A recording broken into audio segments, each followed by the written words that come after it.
නමස්කාර වේවා බුදුරුවනට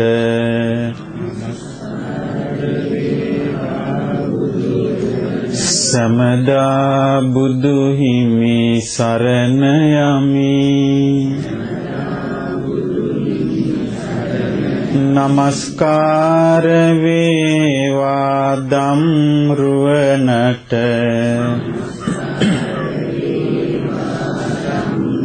සමදා සදහම් සරණ යමි.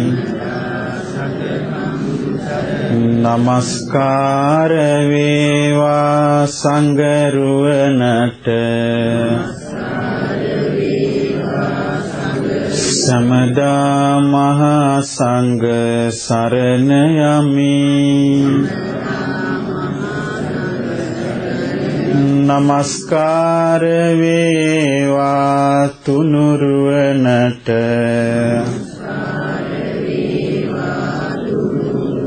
සමදාති සරණ සරණ යමි. සාදු සාදු. ඉන්දිය මහා බෝධි සමාගමේ මහලේකම් තැන්පත් අපේ ආචාර්ය දොඩංගොඩ රේවත ස්වාමීන්ද්‍රයන් වහන්සේ ප්‍රධාන මහා සංඝරත්නයන් අවසරයි. ශ්‍රද්ධාවන්ත පින්වත්නි, අපි මේ වාඩි වෙලා සිටින්නේ මේට අවුරුදු 2630කට කලින් ආශ්චර්යවත් සිද්ධියක් සිදු වුණු තැන. අපි දන්නවා පින්වත්නි, කලින් කලට මේ ලෝකයට පහළ වෙනවා ආශ්චර්යවත් මිනිස්සු. ඒ ආශ්චර්යවත් මිනිස්සුන්ට කියනවා කවුද? බුදුරජාණන් වහන්සේලා කියලා. එතකොට උන්වහන්සේලා හැමදේම මේ ලෝකෙට පහළ වෙනවද? හැමදේම පහළ වෙන්නේ නැහැ. නිතර නිතර පහළ වෙනවද? නිතර නිතර පහළ වෙන්නේ නැහැ. උන්වහන්සේලා පහළ වෙන්නේ කලාතුරකින්. දැන් අපේ යුගයේ මේ ජීවත් වෙන යුගයේ ඒ කලාතුරකින් පහළ වෙන උත්තරීතර මනුෂ්‍ය රත්නයක් මේ ලුම්බිනියේ. එතකොට මේ ලුම්බිනියේ තිබුණේ සල්වනයක් නේ. මේ සල්වනේ ඉපදුනා. මහාමායා දේවියගේ කුසින් බිහි වුණා. ඒ වගේ මනුෂ්‍ය රත්නයක් ආයමත් පහළ වෙනවා. ඒ කොහේද? බරණැස. එතකොට බරණැස උපදිනවා මේ ස්ථානයේ ඉපදුනා වගේ මනුෂ්‍ය රත්නයක්. ඒ කවුද? මෛත්‍රී බුදුරජාණන් වහන්සේ. කවදද? හිතන්නේද? කවදද? මිනිසුන්ගේ ආයස අවුරුදු 80000 වෙන දවසට. කොච්චර කල් යයිද? එතකොට බලන්න, හැමදේම මේ ලෝකෙට මිනිස්සු ඕන තරම් පහළ වෙනවා. මේ අපි මේ ඉපදින්නේ කෙලවර නැතුව කෑ ගහන්නේ ජන ගහන්නේ වැඩි කියලා. පහළ වෙනවා. පහළ වෙන්නේ නැත්තේ අන්න ආශ්චර්යවත් මනුෂ්‍යයන් පහළ වෙන්නේ. දුර්ලභයි. එතකොට මෛත්‍රී බුදුරජාණන් වහන්සේ පහළ වෙන්නේ මිනිසුන්ගේ ආයුෂ අවුරුදු 80000 වුණාම. ඒක වෙන හැටි කියනවා දේශනා කළා. දැන් ඔන්න අපේ ආයුෂ දැන් 120ක් නැහැනේ, අඩු වෙන්නේ නේ. අඩු වෙගෙන ගිහින් මේක ආයුෂ අවුරුදු 10ට බහිනවා. එතකොට මිනිස්සුන්ගේ ජීවිතවලට අවුරුදු 10කට මිනිස්සුන්ගේ ජීවිතවල විවාහ වෙලා ධර්මවල හදලා ඔක්කොම ඉවර, පෙන්ෂන් ගිහිල්ලා. ඊට පස්සේ ඉස්මරිලා යනවා. ඒ කාලේ මිනිස්සු ගහ ගන්නවා ආයුධවලින්. ටික දෙනෙක් ඉතුරු වෙනවා. ඒ ඉතුරු වෙන මිනිස්සු හිතනවා අපිට මේ වැරදුනේ ධර්මය නැති නිසා. අපි ධර්මයට එන්න ඕනේ කියලා. මිනිස්සු ධර්මයට එන්න පටන් ගන්නවා. මේකට හොඳ සාධකයක් මම කියන්නම්. ඔබට මතක මේ අහලා තියෙනවනේ දෙවන ලෝක යුද්ධේ? ඒ දෙවන ලෝක යුද්ධයේදී ඇතිවෙච්ච විනාශයත් එක්ක බිහි වුණා එක සංවිධානයක්. මොකක්ද? එක්සත් ජාතීන්ගේ සංවිධානයේ බිහි වෙලා ඒගොල්ලෝ තීරණය කළා අපි මේකට අහිංසාව ප්‍රතිපත්තියකට ගන්න ඕනේ. අන්න යුද්ධෙත් එක්ක ආවා ධර්මයේ. අහිංසාව ඕනේ අපිට කියලා. මේ වගේ මිනිස්සුන්ගේ ආයුෂ අවුරුදු 10 වුණාට පස්සේ මිනිස්සු ගහගෙන විනාශ වෙලා නැති වෙලා ඉතුරු වෙන මිනිස්සු කල්පනා කරන අපිට ධර්මය ඕනේ. ඊළඟ પરම්පරාව ඔන්න ආයුෂ වැඩි වෙන්න පටන් ගන්නවා ධර්මය නිසා. අවුරුදු 10 දෙමව්පියන්ගේ දරුවෝ අවුරුදු 20යි. අවුරුදු 20 දෙමව්පියන්ගේ දරුවෝ අවුරුදු 40යි. මේ වගේ වැඩි වෙවි යනවා. අවුරුදු 500 දෙමව්පියන්ගේ දරුවෝ අවුරුදු 1000ක් ආයුෂ. අවුරුදු 1000 දෙමව්පියන්ගේ දරුවෝ 2000ක් ආයුෂ. මේ වගේ වෙලා අවුරුදු 80000ට වර්ධනය වෙච්ච කාලෙට අන්න උපදින ආශ්චර්ය මනුස්සයා. ඒතර බලන්න කොයිතරම්ම දුර්ලභ සිද්ධියක්ද. එහෙනම් මේ ආශ්චර්යවත් බුදු කෙනෙක් පහළ වෙච්ච වෙලාවේ ඒ බුදුරජාණන් වහන්සේගේ ආශ්චර්යවත් ජීවිතය ගැන මේ වගේ යුගයක අපිට අහලා එතනට ඇවිල්ලා එතන දැකලා ඒ යුගයට අපි හිතෙන් ගිහිල්ලා ඒ ගැන සතුටු වෙලා අපේ සිත පහද ගන්න පුළුවන් නම් ඒක අපේ මනුස්ස ජීවිතයේ ලැබෙන ඵලයක්. ඒක අපේ මනුස්ස ජීවිතයේ ලැබෙන ලාභයක්. ඉතින් මා කල්පනා කළා අද ඔබට මේ ගැන තියෙන ලස්සන දේශනාවක් බුදුරජාණන් වහන්සේගේ කියා දෙන්න ඕනේ කියලා. පින්වතුනි ඔබ දන්නවා මේ ලෝකේ විස්මයජනක ආශ්චර්යවත් දේවල් ගැන ලෝකේ කතා වෙන මිනිස්සුනේ පුදුම සහගත දේවල්. මිනිස්සු කීප දෙයක් තෝරගෙන තියෙනවා. මෙන්න මේවා පුදුමයි. මේවා පුදුමයි කියලා. බලන්න පුදුමේ ඒක නෙමෙයි. පුදුමේ මේ සිද්ධිය. මොකද්ද මේ පුදුමේ දේ? දවසක් ජේතවනාරාමේ සවැත් නුවර භික්ෂුන් වහන්සේලා එකතු වෙලා කතා වෙනවා බුදුරජාණන් වහන්සේ ගැන. කතා වෙනවා හරි පුදුමයි. මේ තථාගත අරහත් සම්බුදුරජාණන් වහන්සේ අතීතයේ වැඩ සිටියේ බුදුවරුන් ගැන විස්තර කියනවා. දැන් අපේ ලෝකයේ අනිත්‍ය කියන්නේ මොනතරම් කියන්නේ අනිත්‍ය නැමැති ධර්මතාවය ඒ අතීත බුදුවරු ගැන කකුසඳ, කෝණාගම, කාශ්‍යප ඒ බුදුවරු ගැන නටබුන් මුකුත් නැහැ. නමුත් ගෞතම බුදුරජාණන් වහන්සේ අතීතයේ වැඩ සිටියේ බුදුවරු, උන්වහන්සේලාගේ ආයුෂ, උන්වහන්සේලාගේ නංගන්, උන්වහන්සේලාගේ ශ්‍රාවකයෝ ගැන විස්තර කියනවා. කියනකොට මේ භික්ෂුන් වහන්සේලා කතා වුණා මේක පුදුම ආශ්චර්යයක් බුදුරජාණන් වහන්සේ මේ අතීතය ගැන දන්න දේ. ඒ වෙලාවේ බුදුරජාණන් වහන්සේ වැඩියා. වැඩම කරලා ඇහුවා මහණෙනි දැන් මේ කතා කර හිටියේ කුමක්ද? ස්වාමිනී භාග්‍යතුන් වහන්සේ අපි කතා කළේ අතීතයේ වැඩ සිටි බුදුරුන් ගැන ආශ්චර්යයි. එතකොට බුදුරජාණන් වහන්සේ ආනන්ද හාමුදුරුවෝ දිහා බැලුවා. බලලා ආනන්ද හාමුදුරුවන්ට කියනවා ආනන්දය ඔබ දන්නවා තථාගතයන් වහන්සේ ගැන තව ආශ්චර්ය කරුණු. ආනි කරුණු ටික මේ වෙලාවේ දැන් කියන්න කියනවා මේ සංඝයාට අහන්න. ඒ වෙලාවේ බුදුරජාණන් වහන්සේ ඉදිරියේ ආනන්ද හාමුදුරුවෝ කියනවා ස්වාමීනි භාග්‍යතුන් වහන්සේ මම භාග්‍යතුන් වහන්සේගෙන් මෙන්න මේවා අහලා තියෙනවා. මොකද්ද? භාග්‍යතුන් වහන්සේ මිනිස් ලෝක වඩින්න කලින් තව ලෝකෙක හිටියා.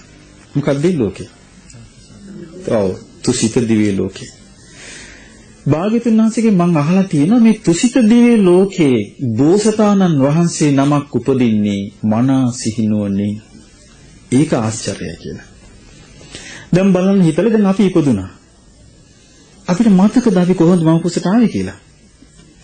දන්නේ අපිට ඒක නිකන් කවුරුත් කියන කතාවක් විතරයි. අපිට අම්මලා කියනවා ඔයා මෙහෙම ඉපන්නේ.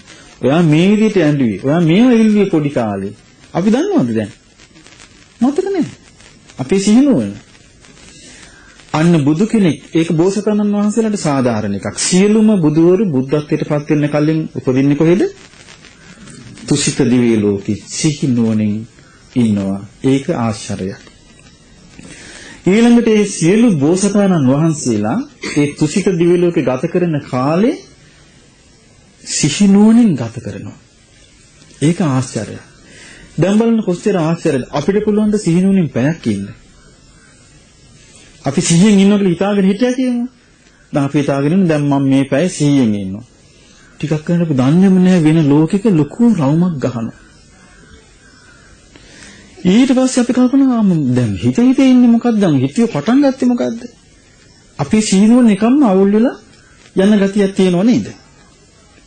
ඒ කියන්නේ අපි පැහැදිලි පවත්වන්න බෑ. අන්න බලන්න පාරමී ධර්ම සම්පූර්ණ කරපු ආශ්චර්යවත් ජීවිතේ. සිහිනුවණින් තුසිත දිව්‍ය ලෝක ගත කළා. ඊට පස්සේ තුසිත දිව්‍ය ලෝකයේ යම්තාක් ආයුෂ ඇද්ද ඒ සියලු ආයුෂ සිහිනුවණින් අවසන් කළා. ඒ කියන්නේ ආයුෂ ඉවර වෙනකම්ම සිහිනුවණින් හිටියා. අපිට පැයක් ඉන්න බෑ සිහිනුවණින්. තුසිත දිව්‍ය ලෝකේ දවසක ආයුෂ ප්‍රමාණය මිනිස් ආයුෂ වලින් අවුරුදු 400ක්. දවසක්. ඒතර ඒ දීර්ඝ කාලේ හිටියා. ඊට පස්සේ ඒ බෝසතාණන් වහන්සේ සිහි නුවණින් මව් කුස පිළිසිඳ ගන්නවා. වැඩි ඈත නෙවෙයි මේ ළඟ. මහාමායා දේවිය ඒ උපෝසත දවසක සුවසේ සතපේ සිටිද්දි සිහිනයක් දැක්කනේ නේ. සුබියත් පටවේ නෙළුම් මලක් අරගෙන ඇවිල්ලා මව් කුසට තුන් යලක් පැදකුණු කළා දකුණු ඇලේ මව් කුසට ඇතුල් වුණා. සිහි නුවණින් බෝසතාණන් වහන්සේ පිළිසිඳ ගත්තා. ඒ වෙලාවේ සිද්ධ වුණා තව ආශ්චර්යවත් කරුණක්. ඒක බුදුරජාණන් වහන්සේ ආනන්ද හැඳුන්වන්න කියලා තිබුණා. ඒ තමයි අන්නේ වෙලාවේ පින්වත්නි තව ලෝකයක් තියෙනවා ලෝකාන්ත නිරය කියලා. ඒ නිරේ තියෙන සම්පූර්ණ අඳුරක්. ඒ කියන්නේ සත්‍ය ඉපදලා ඉන්නවා නමුත් කාටවත් කවවත් පේන්නේ නැහැ. ආන්නේ අඳුර ලෝකේ පවා එළිය වෙනවා. එළිය වුණා මේගොල්ලෝ අඳුන ගන්නවා මම විතරක් නෙමෙයි ඉපදලා ඉන්නේ. තවත් අය ඉන්නවා. ආනත් කරවල වෙනවා ඒක. ඒ ආලෝකයේ ඇති වෙන්නේ මේ අර ආශ්චර්යවත් මිනිස්ය ආශ්චර්යවත් ජීවිතේ මිනිස් ලෝක මව් කුසේ පිළිසිඳ ගන්නකට ආන්නේ වාසනාවන්ත අම්මා මේ ළඟපාත හිටියේ. කපිල වස්සනුවර. ඒ මව් කුසේ පිළිසිඳ ගත්තට පස්සේ සතරවරන් දෙවිවරු මේ දරුවාව මව් කුසේ පිළිසිඳගත්තු බෝසත් දරුවා රැකගන්න රැකවල් දැම්මා. ඒක ඊළඟ ආශ්චර්ය කරුණ. ඒ මව් කුසේ බිහි වෙච්ච දරුවා රැකගන්න රැකවල් දැම්මා. ඊට පස්සේ මේ බෝසත් දරුවා මව් කුසේ වැඩෙනවා. දැන් සමහර දරුවන් උපදිනවා මාස 8න් මාස 9න් මාස 9න් දවස් ගණනින්. බෝසතාණන් වහන්සේ සීල බෝසතාණන් වහන්සේලා සම්පූර්ණයෙන්ම දස මාසයක් මව් කුසේ වාසය කළා තමයි මව් කුසෙන් බිහි වෙන්නේ. ඒක ආශ්චර්ය කරුණක්. ඊළඟට මේ බෝසතාණන් වහන්සේගේ තව ආශ්චර්ය කරුණක් තමයි ඒ බෝසත් මාතාව. ඒ බෝසත් මාතා කවුද? ගෞතම බුදුරජාණන් වහන්සේගේ අම්මා මහා මායා. ඒ මායා දේවිය ප්‍රකෘතියෙන්ම සීලවන්ත බවට පත් වෙනවා මව් කුසේ දරුවා පිළිසිඳගත්තු මොහොතේ ඉඳලා. මේ මොහොතේ ඉඳලා එයාගේ අතින් සතෙක් මැරෙන්නේ නැහැ. එයාගේ අතින් සොරකමක් කෙරෙන්නේ නැහැ. වැරදි කාම සිටිවිල්ලක් පහළ වෙන්නේ නැහැ. බොරුවක් කියෙන්නේ නැහැ. මත්පැන් මද්ද්‍රව්‍ය කොහෙත්ම නැහැ. ප්‍රකෘති සීලයක් පිළිපදනවා. ඒක ආශ්චර්යයක්. ඊළඟ එක තමයි කිසිම කෙනෙකුට ලෝකේ කිසිම පුරුෂයෙකුට රාග නිස්ෘත හැඟීමකින් අර මාතාව ආක්‍රමණය කරන්න බෑ. ධර්මතාවය. මේ බෝසත් කෙනෙක් මව් කුසකට ආවට පස්සේ මව් ලබන දේවල්. ඊට පස්සේ මවට ලැබෙන 이르දියක්. මොකක්ද 이르දිය? තමන්ගේ මව් කුසේ වැඩෙනකට බෝසත් දරුවා මේ ආශ්චර්යවත් මනුෂ්‍ය රත්නය තමන්ට මේ පුතාව පේනවා. අම්මට ඒ පුතාව පේනවා. ඒ පුතත් එක්ක අම්මා කතා බස් කරනවා. බෝසත් බබාත් එක්ක අම්මා කතා කරනවා. පේනවා. මේක ආශ්චර්යවත් කරුණක්. ඊළඟට බුදුරජාණන් වහන්සේ ඉදිරි ආනන්ද හඳුරු කියනවා ස්වාමීනි මං ඇහුවා බුදුරජාණන් වහන්සේගෙන් මං අහලා දරාගත්තා. බොහෝ මව්වරු දරුවන් බිහි කිරීමේදී සමහර අම්මලා හාන්සි වෙලා වාඩි වෙලා දරුවන් බිහි කරන්නේ. හැබැයි බෝසතාණන් වහන්සේලා බෝසත් මව්වරු දරුවා බිහි කරන්නේ හිටගෙන. මෙන්න මෙතන සිද්ධ වුණේ. මහා මායා බිසව මෙහි ඉඳලා ගියා කොහෙටද යන්න පිටත් උනේ? දේවදහනුවර පිට උදේ පිටත් වුණා. මෙහෙට ආවා දවල් 11ට විතර. දවල් 11ට විතර ඉපදුනේ. දවල් ඉපදුනේ. එතකොට මෙහෙට ආවා. ලස්සනයි මේක එතකොට ලස්සන ශාල වනෝද්‍යානයේ රාජකීය උයන දැන් ඇවිල්ලා මේ සුන්දර උයනේ ඇවිදිනකොට මේ අම්මට හිතුණා ලස්සන සල් ගහක් දැක්කා. සල් ගහ දැකලා ළඟට ගියා. එතකොට මේ අම්මට මේ සල්ලත්ත අල්ලන්න හිතුණා. මොකද්ද උනේ? සල්ලත්ත අල්ලන්න අත උස්සනකොට සල්ලත්ත අතට ආවා. අත සල්ලත්තට ගියේ නැහැ.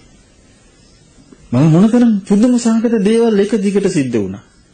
ඊට පස්සේ අම්මා හිටගෙන ඉඳෙද්දී බෝසත් දරුවා බිහි වුණා. බිහි වෙනකොට තියෙන ආශ්චර්ය කරුණ තමයි මිනිස්සු නෙමෙයි ඉස්සලා පිළිගත්තේ. දෙවියන් පිළිගත්තේ. සතරවරන් දෙවියන් පිළි අරගෙන මේ බෝසත් දරුවා බෝසත් මාතාවට කියනවා පින්වත් මාතාවෙනි සතුටු වෙන්න. පුණ්‍යවන්ත දරු සිඟිත්තෙක් ඔබට ලැබුණා. බලන්න යන්න කොච්චර සතුටක් විඳින්නේ නැද්ද? තව විශේෂ කරුණක් තියෙනවා. ඒකේ තියෙනවා යම් දවසක බෝසතාණන් වහන්සේ මව කුසේ පිළිසිඳ ගන්නවද? ඒ මොහොතේ ඉඳලා ඒ මව සම්පූර්ණයෙන්ම නිරෝගී. සම්පූර්ණයෙන්ම සුඛිතයි. එතකොට මොකද හේතුව? දැන් බෝසතාණන් වහන්සේ ඉපදිලා දවස් 7න් මහමායා දේවිය මේ ගියා. එතකොට සමහර කෙනෙකුට වැරදි හැඟීමක් ඇති වෙන්න පුළුවන්. මේ දරුවා ඉපදිච්ච පිළිවෙලේ වැරද්දෙන් අසනීප වුණාවද්ද? නෑ. ධර්මයේ සඳහන් වෙනවා මාව සම්පූර්ණයෙන්ම සුවපත්. ඊට පස්සේ බෝසත් මාතාව ඒ දින 7කදී කලුරිය කරනවා. ඒක ධර්මතාවයක්. ඒක බුදුරජාණන් අපේ ගෞතම බුදුරජාණන් වහන්සේගේ මෑණියන්ට විතරක් වෙන එකක් නෙමෙයි. සියලු බෝසත් මාතාවරු කලුරිය කරලා කොහෙද උපදින්නේ? තුසිත දිව්‍ය ලෝකෙ උපදින්නේ. ඉතින් මේ කරුණු කිව්වට පස්සේ බුදුරජාණන් වහන්සේ ආනන්ද හාමුදුරන්ට කියනවා ආනන්දී එහෙනම් මේකත් දරා ගන්න. තථාගතයන් වහන්සේ සම්බුද්ධත්වයට පත් වුණාට පස්සේ යම් විඳීමක් විඳිනවද? ඒ කියන්නේ දැන් අපි අහිමි රූපයක් දැක්කහම, කලින් ශබ්දයක් ඇහුවාම, නාසයට දමක් ආග්‍රහණය වුණාම, දිවට යම් රසයක් දැනුණාම, කයට යම් පහසක් දැනුණාම, හිතට යමක් හිතුණාම අපිට විඳනයක් ඇති වෙනවා. සමහරට මේ විඳිනේට අපි හවු වෙනවා අපි දන්නේ නැතුවම. ඉතින් බුදුරජාණන් වහන්සේ දේශනා කළා බුදුරජාණන් වහන්සේට යම් විඳීමක් ඇති වෙනවා නම් ඒ ඇති වෙනකොට මේක දන්නවා. ඒක පවතිනකොට දන්නවා. ඒක නැති වෙනකොට දන්නවා. ඊළඟට යමක් හඳුනා ගන්නවා නම් හඳුනා ගන්නකනම දන්නවා මම මේක තමයි දැන් හඳුනා ගන්න. කොච්චර සිහිනුවණක්ද? ඒක පවතිනකොට දන්නවා. නැති වෙනකොට දන්නවා. යමක් හිතනවා නම් විතර්ක කරනවා නම් ඒ සෑම විතර්කයක්ම ගැන ඇති වෙනකොට දන්නවා හිතේ, ඒක පවතිනකොට දන්නවා, නැති වෙනකොට දන්නවා. මේ සියල්ල ආශ්චර්යයි. සාමාන්‍ය මිනිස්සුන්ට කරන්න බෑ. අසාමාන්‍යයි. අద్භූතයි. ඉතින් මේ ආශ්චර්ය අద్භූත මනුෂ්‍ය රත්නය මේ මෙතන ඉපදිලා මිනිස්සුන්ගේ දෙවියන්ගේ අතින් මිනිස්සුන්ගේ අතට ගිහිල්ලා ඊට පස්සේ මොකද වුනේ? මේ දරුවා දනිපනි ගාලා බීමට බැස්සා. තව දෙයක් වුණා. හැබැයි මේ දරුවාගේ ඇඟේ කිලුටු නැහැ. කිලුටු මුකුත් නැහැ. පිරිසිදුයි. ඒක ආශ්චර්යවත් කරුණක්. මේ දරුවයි අම්මයි නැහැ වුණා. වතුර පාරවල් දෙකක් අවුරුදු 500කටත් වඩා මේ භූමියේ වතුර පාරවල් තිබිලා තියෙනවා. හිවුන්සියන්ගේ කතාවේ තියෙන හිවුන්සියන් හාමුදුරුවෝ මේ ආපෙලාවේ අර ඒ වතුර උල්පත් තිබිලා තියෙනවා. ඒ සටහන් කරලා තියෙනවා. එතකොට මේ වතුර උල්පත් දෙකක් මතුවලා එකකින් මේ උඩට මෙහිම අහසට ගිහිල්ලා අහසින් වැටෙනවා. එකක් සීතල වතුර, එකක් ප්‍රාශ්නි වතුර. අම්මයි පුතයි නෑ එනවා. ඊළඟට මේ පුත්‍රවන මේ මහ පොළොවේ හිටගෙන අර පහළ වෙච්ච තැන දැක්කනේ. ආන් එතන ඉඳලා උතුරු පැත්ත බලාගෙන, උතුරු පැත්ත මේ පැත්තනේ. උතුරු පැත්ත බලාගෙන තමයි පියවර 7ක් වඩින්නේ. පියවර 7ක් වඩින උතුරු පැත්ත බලාගෙන. වැඩලා අතෝසෝ උසෝල ප්‍රකාශ කරනවා. මොකද්ද ප්‍රකාශය? අග්ගෝ හමස්මි ලෝකස්ස, දිට්ඨෝ හමස්මි ලෝකස්ස, සිට්ඨෝ හමස්මි ලෝකස්ස, අයමන්තිමා ජාති නත්ති දානි පුනම්භව. ආන්ගේ උත්තමය මහෝත්තම මනුෂ්‍ය රත්නය අපගේ කවුද? අපගේ ශාස්ත්‍රඥ වහන්සේ. උපන් භූමියට අපි ආවේ. මේක අපේ ජීවිතේ ලැබිච්ච මහා පුණ්‍යවන්ත මොහොතක්. මේක අවුරුදු 100කට 200කට කලින් මිනිස්සු අපි හිටියා නම් අපිට මේ අවස්ථාව ලැබෙන්නේ නැහැ. මේක අවුරුදු 100කට කලින් 1900 අපි උපන්නා නම් අපිට මේ අවස්ථාව නැහැ. එහෙනම් අපි වෙන රටක යටත් ජාතියක්. යන්න දෙන්න පාරවල් නැහැ. මේ සම්බන්ධ නැහැ. මුකුත් නැහැ. අපි දන්නේ නැති වුණාට මේ ලෝක ඉතිහාසයේ අපිට මේ ලැබිලා තියෙන එක සුන්දර කාල පරිච්ඡේදයක්. කරදර කම්කටොළු අඩු, පහසුකම් වැඩි, අවස්ථාව වැඩි කාල පරිච්ඡේදයක්. ඉතින් මේ වගේ කාලයක් කලාතුරකින් මිනිසයන්ට ලැබෙන්නේ. ආන්‍ය ලැබිච්ච අවස්ථාවක අපි ඇවිල්ලා මෙතනට ඇවිල්ලා ඒ ආශ්චර්යවත් ගුණයන්ගෙන් යුතු බුදුරජාණන් වහන්සේ ගැන කල්පනා කළා. උන්වහන්සේ එක තැනක දේශනා කරනවා බුදු කෙනෙක් පහළ වීම නිසා මේ ලෝකෙට ලැබෙනවා කියලා තියෙන මහානීය වස්තු. ඒ මහානීය වස්තු තමයි චතුරාර්ය සත්‍ය අවබෝධ කරන ධර්මය. ඒ ධර්මය අවබෝධ කරගන්න බැරි වීම නිසා අපි ඔක්කොම ජීවත් වෙනවා කරුණු තුනකට යටත් වෙලා. පළවෙනි එක තමයි අවිද්‍යාව. අවිද්‍යාව කියන්නේ අවබෝධයක් කරා යන්නේ නැහැ අපි. ඒකට අපි යටත් වෙලා ඉන්නවා. දෙවෙනි එක තමයි අපිම කරන ක්‍රියාවේ ඵලයට අපි යටත් වෙලා ඉන්නවා. කර්ම විපාක. තුන්වෙනි එක තමයි අපි මේ ලෝකේට අපේ හිත ඇදිලා යනවා. අපිට පාලනය කරන්න බැරි විදියට. ඒක තමයි ආසාව. මෙන්න මේ තුනට තමයි අපි යටත් වෙලා ඉන්නේ. මේ යටත් භාවයෙන් සම්පූර්ණයෙන්ම සත්‍යයට මිදෙන්න පුළුවන් බුදු කෙනෙක් පහළ වුණාම. එතකම් බෑ. බුදු කෙනෙක් පහළ වුණාට පස්සේ මිනිස්සු විද්‍යාව පහළ කරගන්නවා. අවිද්‍යාව ප්‍රහාණය වෙනවා. කර්මශය කරනවා. තණ්හාව නිරුද්ධ කරනවා. නිවන කරා යනවා. එතකොට මේ සියල්ල කරන්න පුළුවන් බුදු කෙනෙක් පහළ වුණාම විතරයි. එතකොට බලන්න මේ බුදු කෙනෙක් පහළ වීම කියන එක මේ බුද්ධිමත් මිනිස්සුන්ගේ සුන්දර සිහිනේ. බුද්ධිමත් මිනිස්සුන්ගේ සුන්දර සංදේශය. බුදුරුන්ගේ ධර්මය. ආන්ගේ ධර්මය අපි අහනකොට ඒ බුදුරජාණන් වහන්සේ දේශනා කළ මහණෙනි යම් කිසි කෙනෙක් තථාගතයන් වහන්සේ ගැන හිත පහදවා ගත්තොත් ඒ සිත පහදවා ගැනීම එදා උපන්න වහුපැටියෙක් වගේ කියනවා. දැන් උන්වහන්සේ උපමා කරන්නේ කොහොමද? ඔන්න ගංගාවක් කියනවා. ගංගාවෙන් මේ ගවපට්ටියේ ගවයන් පීන ගොඩ වෙනවා. දැන් එදා උපන් වහුපැටියෙක් ඉන්නවා. දැන් ඊයත් ගොඩ වෙන්න ඕනේ. එදා ගොඩ වෙන්නේ කොහොමද? ඉස්සෙල්ලා ගඟට බහින මේ මහා වැස්සි, මව් වැස්සි. ගඟට බහැලා වතුරේ මුළු උඩට කරගෙන ගොරවනවා. ඒ ගෙරුම් හඬට අර එදා උපන් වහුපැටියා මොකද කරන්නේ?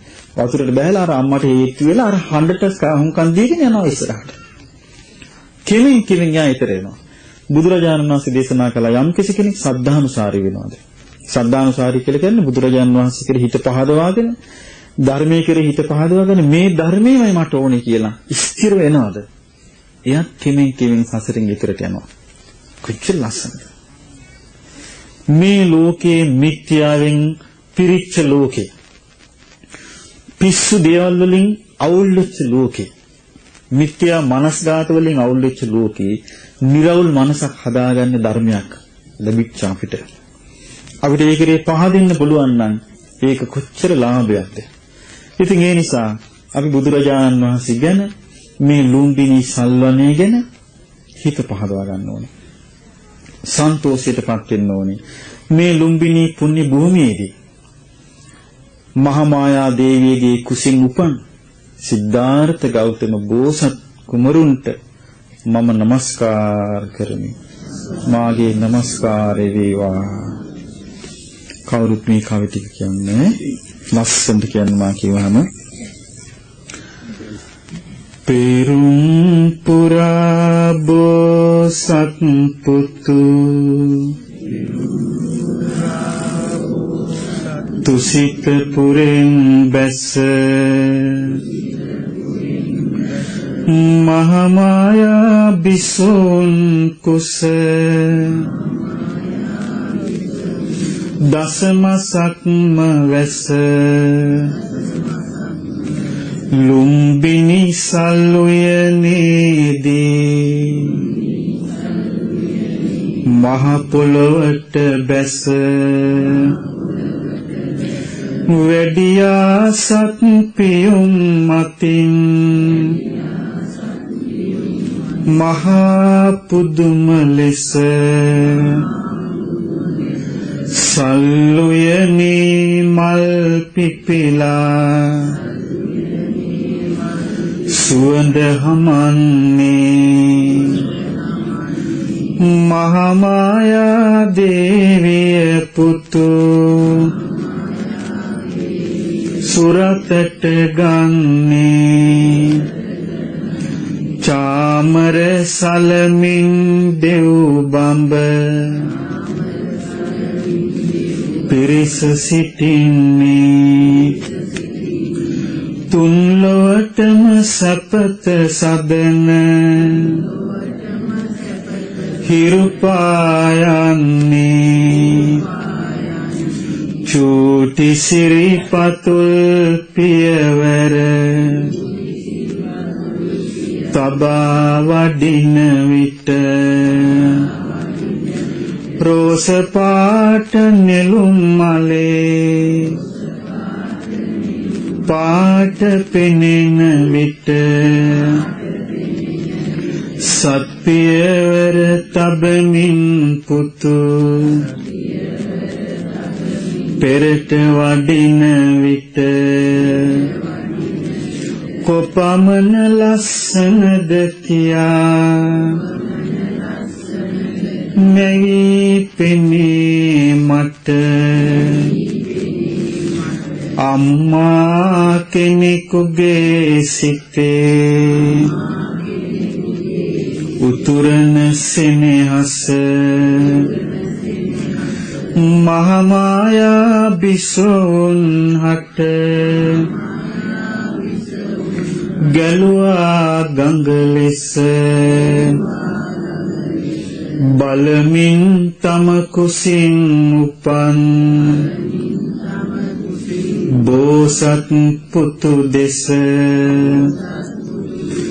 ලැබුවා සිත් පුරා සතුට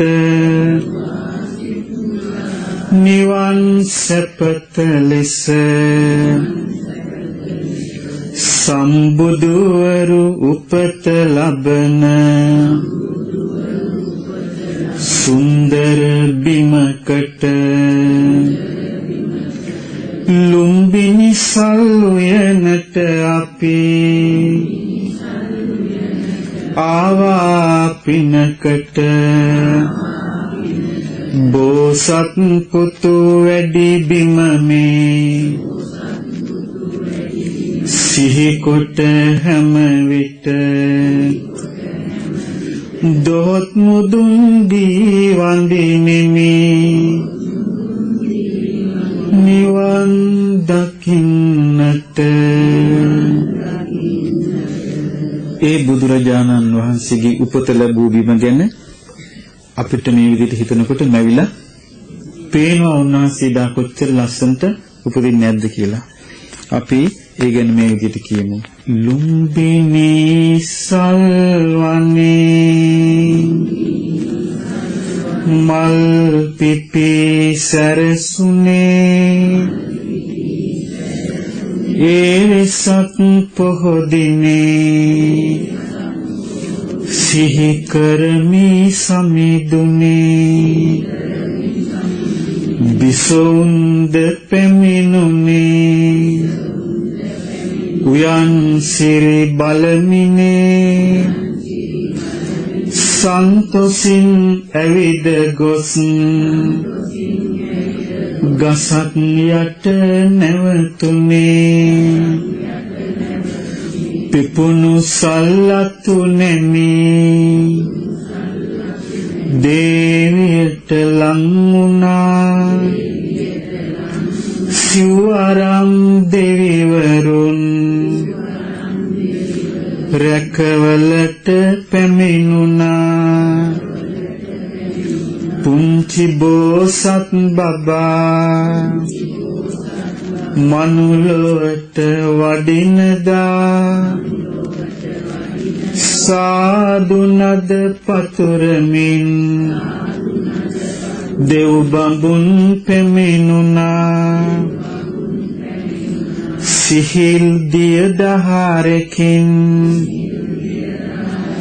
බුදු පුතුන් නැහැ වුණා සිඟිති පුතු පිළිගන්ට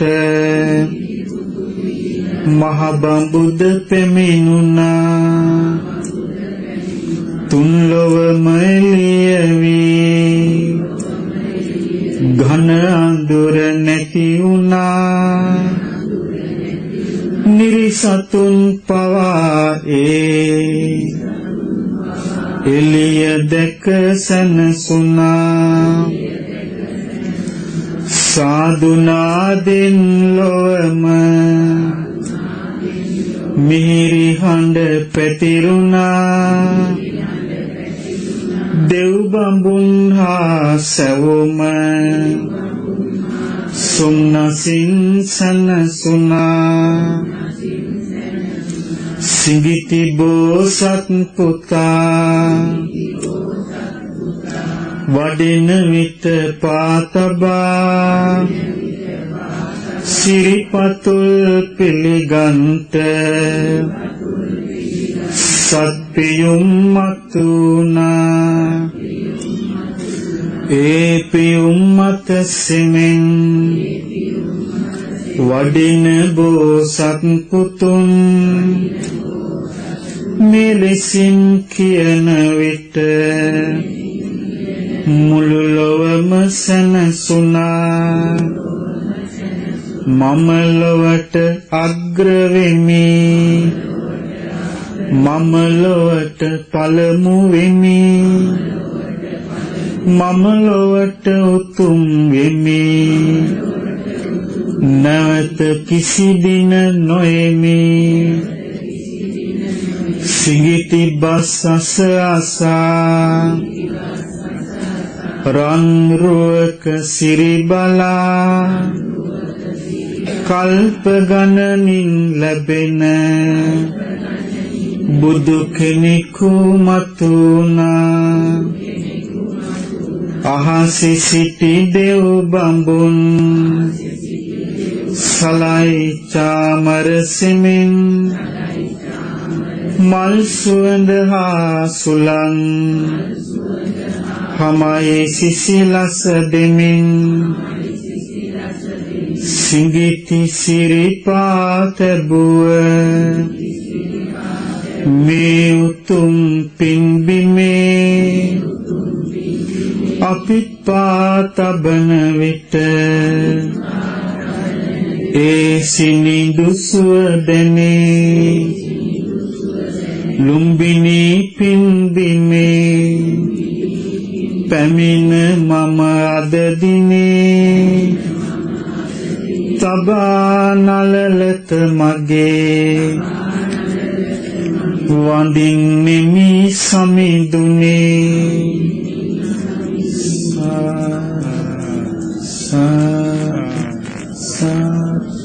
කියන්නේ මේ විදිහට ස්වාමීනි භාග්‍යවතුන් වහන්සේ ඔබ වහන්සේ ඒකාන්තයෙන්ම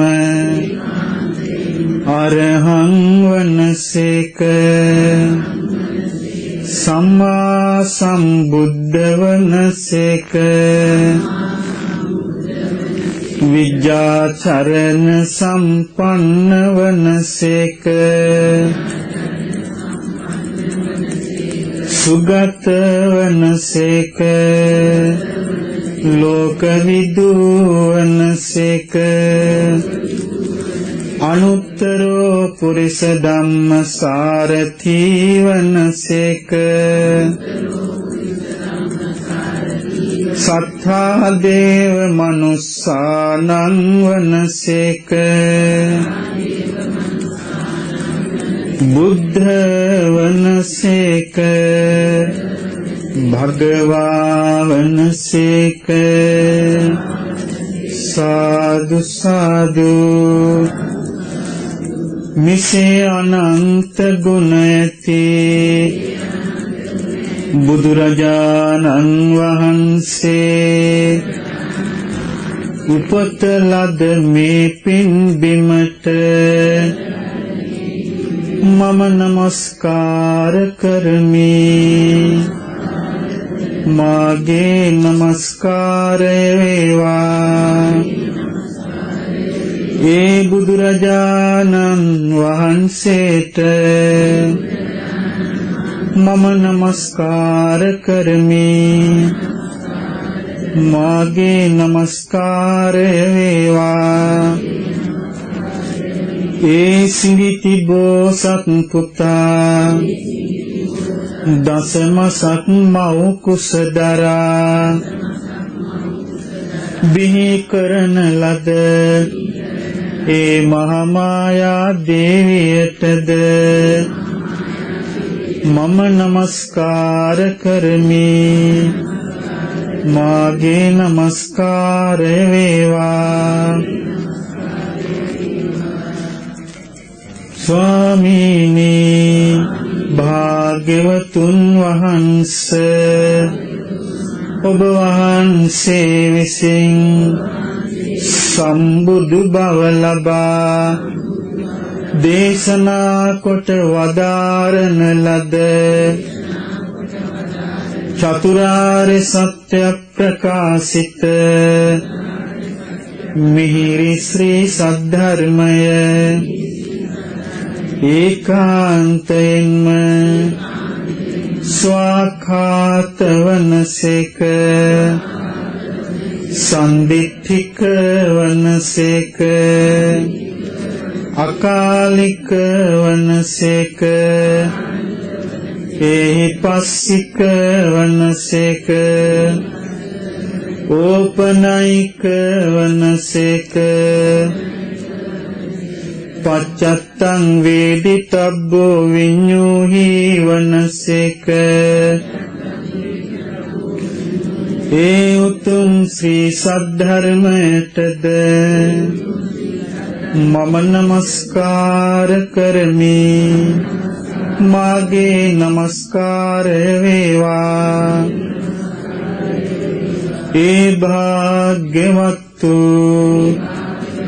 අරහත්තු සම්බුදුරජාණන් වහන්සේගේ ශ්‍රාවක සංඝ රත්නය සුපටිපන්න වනසේක උජුපටිපන්න වනසේක ඥායපටිපන්න වනසේක සාමීචි පටිපන්න වනසේක ඒ ශ්‍රාවක සංඝ රත්නය මාර්ගඵල යුගල වශයෙන් සතර නමක් වනසේක මාර්ගඵල පුද්ගල වශයෙන් අට නමක් වනසේක ඒ ශ්‍රාවක සංඝ රත්නය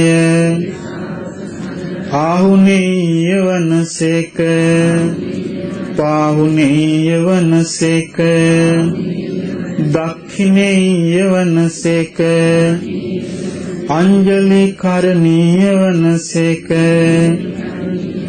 ලොවට උතුම් පින්කෙත වනසේක ඒ ශ්‍රාවක සංඝ රත්නයටද මම නමස්කාර කරමි මාගේ නමස්කාරය වේවා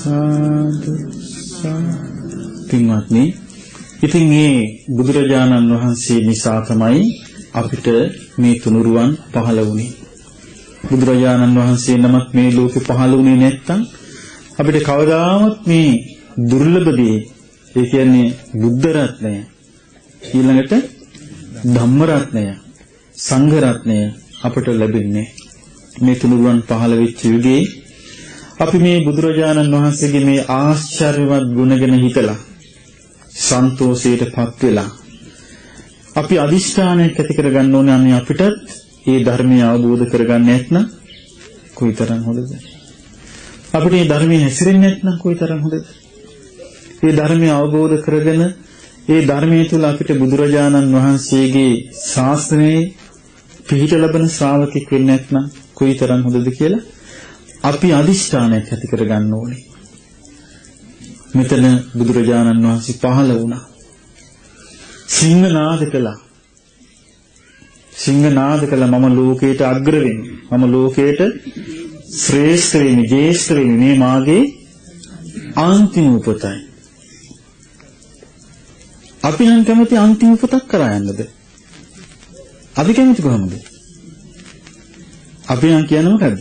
අනේ ආයෙමත් ඉපදින්න ලැබෙන්න. ආයෙමත් ඉපදීම ගැන බුදුරජාණන් වහන්සේ මොකද්ද කියන්නේ? උන්වහන්සේ දේශනා කළා ධර්මය අවබෝධ නොකරන අර කරුණ තුනට යටත් වෙච්ච පුද්ගලයා. මොකද්ද කරුණ තුන? අවිද්‍යාව, කර්ම විපාක, ආශාවක්. මේකට යටත් වෙච්ච පුද්ගලයා හරියට වහු පැටියෙක් මවකගේ මව් දෙන්නගේ තන බුරුල්ල දිහා බලාගෙන දුවනවා වගේ උපතක් කරා යනවා. ඒක උපතක් කරන්නේ කවුද? අවිද්‍යාව සහගත කර්ම විපාකයට සහ තෘෂ්ණාවට යටත් වූ පුද්ගලයා. මේකෙන් බේරන්න තමයි බුදුවරු පහළ වෙලා ධර්මයේ දේශනා කරන්නේ. දැන් අපි කිව්වොත් මන්නේ අපිට උපදින්න ලැබෙන්න එපා කියලා. ඒත් පුළුවන් නවත්තන්න. අවිද්‍යාව තිබෙන තුරු කර්ම විපාක වලට මූණ දෙන තුරු කර්ම විපාක සැදෙන තුරු තණ්හා පවතින තුරු අපිට නවත්තන්න බෑ. එහෙනම් නවත්තන මාර්ගය බුදුරජාණන් වහන්සේ දේශනා කළා. කොහොමද? ආර්ය අෂ්ටාංගික මාර්ගය. ඔන්න හිත පහදවා ගන්න. බුදු කෙනෙක් පහළ වුණාමයි අපිට මේ ඒකායන මාර්ගය ලැබෙන්නේ. එතකොට අපි ඉස්සල්ලාම කරන්න ඕනේ මොකද්ද? සිත පහදවා ගැනීම. සිත පැහැදුනේ නැත්නම් කරන්න බෑ. මොන පිස්සුද කරන්න බෑ. සිත පැහැදුනොත් තමයි බුදුරජාණන් වහන්සේ ගැන හිත පැහැදුනොත්, ඒ ධර්මයේ ගැන හිත පැහැදුනොත්, ඒ මාර්ගය ගැන හිත පැහැදුනොත්, අන්න හිත පැහැදිච්ච කෙනා ටික ටික ඒ කෙරෙහි පුරුදු කරනවා. පැහැදුනේ නැත්නම් කරන්නේ නැහැ. මේ කණින් අනිත් කණින් ගියා ඒක. හිත පැහැදිච්ච කෙනා එක ටික ටික පුරුදු කරනවා. අන්නේ චිත්ත ප්‍රසාදයට තමයි ශ්‍රද්ධාව කියන්නේ. සද්ධාය තරති යෝගං. මේකෙන් ඊතර වෙන්න අපිට මුල් වෙන්නේ ආන්නේ ශ්‍රද්ධාව. එතකොට අපිට ශ්‍රද්ධාවක් ඇති වෙනෝනේ කවුරු ගැනද? දැන් මෛත්‍රී බුදුරජාණන් වහන්සේ පහළ වෙන්නේ 80000ක් මිනිසුන්ගේ ආවස තියෙනකොට. එතකොට ඔබ කැමති දේ දක්වා සංසාරේ මෙරි මෙරි ඉපදෙන්න යන්න. එහෙනම් අපිට තියෙන එකම පිහිටයි. ඒ කුමක්ද? ගෞතම බුදුරජාණන් වහන්සේගේ ධර්මයේ එල්ලෙන එක. ගෞතම බුදුරජාණන් වහන්සේගේ ධර්මයේ පිහිට ගන්න එක. ගෞතම බුදුරජාණන් වහන්සේ සරණ යන එක. එකම අවස්ථාවයි තියෙන්නේ. ඒ ගෞතම බුදුරජාණන් වහන්සේ තමයි මෙතන උපන්නේ. එතකොට මේ ප්‍රදේශය තුල තව බුදුරජාණන් වහන්සේලා දෙනමක් ඉපදිලා තියෙනවා. කකුසඳ, කෝණාගමන. කාශ්‍යප බුදුරජාණන් වහන්සේ මේ ප්‍රදේශෙ නෙමෙයි බරණැස. කකුසඳ, කෝණාගමන බුදුරජාණන් වහන්සේලාත් මේ කිට්ටු ඉපදිලා තියෙනවා. එතකොට දැන් අපි මේ ජීවත් වෙන කාලේ ගෞතම බුදුරජාණන් වහන්සේගේ යුගයේ, ගෞතම බුදුරජාණන් වහන්සේගේ ධර්මයේ පවතින යුගයේ, ගෞතම බුදුරජාණන් වහන්සේ උපන් තැන, උන්වහන්සේ බුද්ධත්වයට පත් වෙච්ච තැන, උන්වහන්සේ පළවෙනි ධර්මයේ දේශනා කරපු තැන, පිරිනිවන් පාපු තැන තියෙන යුගයේ. එහෙනම් මේ කාගේ යුගයක්ද මේ තියෙන්නේ? ගෞතම බුදුරජාණන් වහන්සේගේ යුගයක්. මේ වෙන යුගයක් නෑ. එතකොට මේ ලෝකේ බුද්ධිමත් මිනිසයන් ආන්ගේ ගෞතම බුදුරජාණන් වහන්සේ සරණ යනවා. ඒ ගෞතම බුදුරජාණන් වහන්සේගේ ධර්මයේ සරණ යනවා. ඒ ගෞතම බුදුරජාණන් වහන්සේගේ ශ්‍රාවක සංඝරත්නයේ සරණ යනවා. ඊට පස්සේ කවුද යා? ගෞතම බුදුරජාණන් වහන්සේගේ ශ්‍රාවකයා. ශ්‍රාවකෙක් වෙන්නේ එහෙමනේ. ඊට පස්සේ යා ගෞතම බුදුරජාණන් වහන්සේගේ සරණ ඉඳලා එයා දැන් යාගේ අඩුපාඩු ටික හරි ගස්ස ගන්නවා. කොහොමද? එයා පංචශීලයෙන් යුක්ත කෙනෙක් වෙනවා. ඔන්න තිසරණ පංචශීල වෙනවා. එතකොට ඒ තිසරණ පංචශීලෙන් අවබෝධයක් තියෙන්න ඕනේ. නැත්නම් එයා දන්නේ සරණ මොකද්ද? පංචශීල මොකක්ද දන්නේ නැහැ. නැත්නම් එයා හිතන්නේ මේක අර අපි යම් කිසි දෙයක් පටන් ගන්නකොට අපි පටන් ගන්නවා. මම පංචශීල දැන් නැස් වෙන කියන පටන් ගන්නවා අපි. ඒත් මෙයා හිතන්නේ මේක වැඩක් පටන් ගන්න තියෙන ආරම්භක දෙයක් කියලා විතරයි. නමුත් එයා දන්නේ මේ ආරම්භකදී අපි පංචශීල වලින් පටන් ගන්නේ පිරිසිදු බව අපිට ලබා ගන්නයි. එතකොට අපි බුදුරජාණන් වහන්සේ අවබෝධයෙන්ම සරණ ගියා නම්, බුදුරජාණන් වහන්සේගේ ධර්මය අවබෝධයෙන්ම සරණ ගියා නම්, බුදුරජාණන් වහන්සේගේ ශ්‍රාවකයන් අවබෝධයෙන්ම සරණ ගියා නම්, ඊළඟට අපි ඒ බුදුරජාණන් වහන්සේගේ ධර්මයේ තුල ඉන්නවා නම් අපිට ඒකාන්තයෙන්ම සනසිල්ලක් කරා යන්න උපකාර වෙනවා. ඒ නිසා අපි කවුරුත් අදිෂ්ඨාන කරගනිමු මේ පුණ්‍ය භූමිය තුල අපටද මේ ගෞතම බුදුරජාණන් වහන්සේ වදාළ උතුම් චතුරාර්ය සත්‍ය ධර්මයේ අවබෝධ කර ගැනීමේ වාසනාව උදා වේවා. සාදු සාදු සාදු